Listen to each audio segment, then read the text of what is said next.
Welcome back to UncatSat. In today's video we are discussing the red pill. Back in the day when the movie The Matrix came out, some friends were raving about it because it resonated with the Vedic view of the world. The Matrix? Do you want to know what it is? It is the world that has been pulled over your eyes to blind you from the truth. What truth? That you are a slave, Neo. Like everyone else, you were born into bondage, born into a prison that you cannot smell or taste or touch. A prison for your mind. From the Vedic viewpoint, the Matrix is synonymous with what we call in Sanskrit, Maya, or the illusory energy of the divine.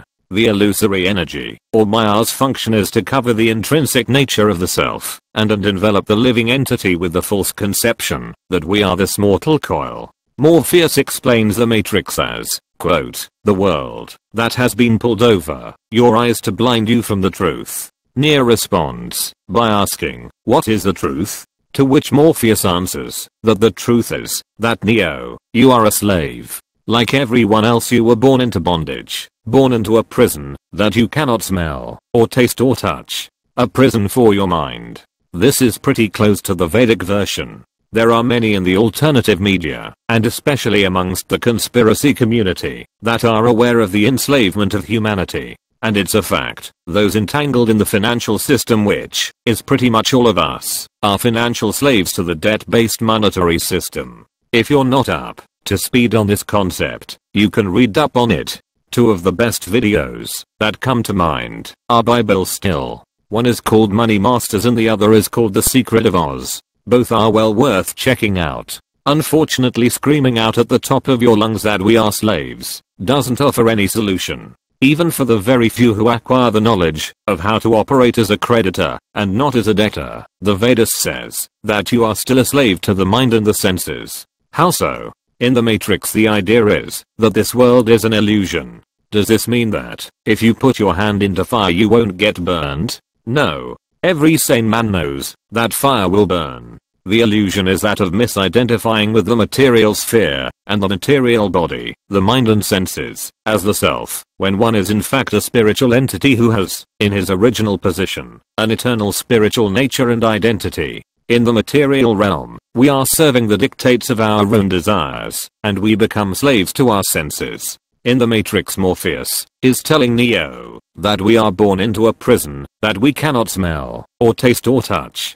What is our position? Generally we too are thinking that we are tasting and touching this world around us through sense perception. According to the Vedas, the gross physical body and the subtle body cover the conscious self. They see these physical and subtle coverings as a prison for the soul. This differs from the Matrix, where the understanding is that it is just the experienced reality that is a prison for the mind. The fact, however, is that it is the material body and subtle mind that are the prison cell for the spiritual spark, and the material world is like the prison yard. Morpheus also tells Neo that he is born into bondage. Slaves are bound into work, usually for nothing but a little food and shelter which is only supplied to keep them healthy to function the next day. Essentially, bondage from the Vedic standpoint means to be bound by fruitive work, to work hard like a donkey for money. This is a type of bondage. Hard work for material success is seen as a very respectable way to live, but actually it is slavery to the dollar.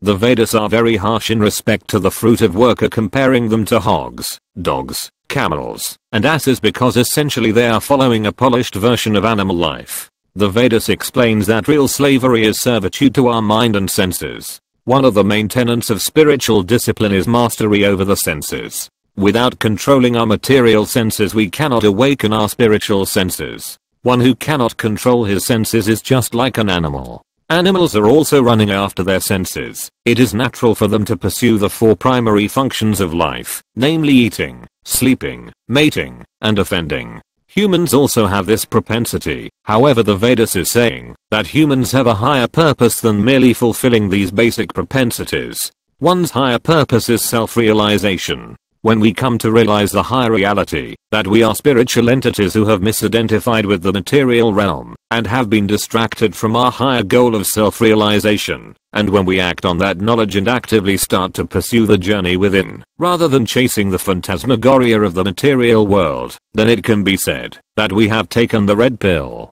One example comes to mind of a master who was taking a morning walk on a beach with his disciples. One disciple saw a shiny object on the shoreline, which attracted him, and he ran over to pick it up. He returned to the group of disciples and showed that the shiny object was merely a piece of broken glass that, moistened by the ocean, was glittering in the sunlight. The master then pointed out that this is the nature of the material world. Maya, this material world is presenting herself as very shiny and attractive, but, upon closer inspection we find that the material world is but broken glass. These days, taking the red pill refers to an awakening to a right-wing perspective of the world, a move away from extreme identity politics, and embracing a nationalist outlook, as opposed to a globalist mindset. It is a pushback against the leftist ideologues that have dominated the West since back in the counterculture of the 60s.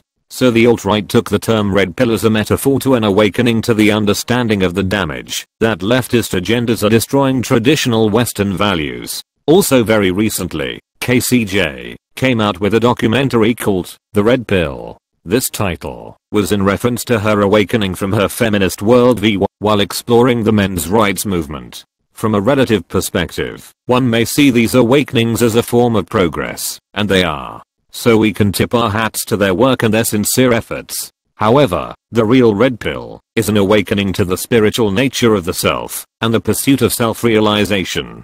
To know oneself as a spiritual being and act on that platform. Ultimately, anything less than this is merely deep-fried, sugar-coated, monkey poo. Until the next one, namaste, mofos.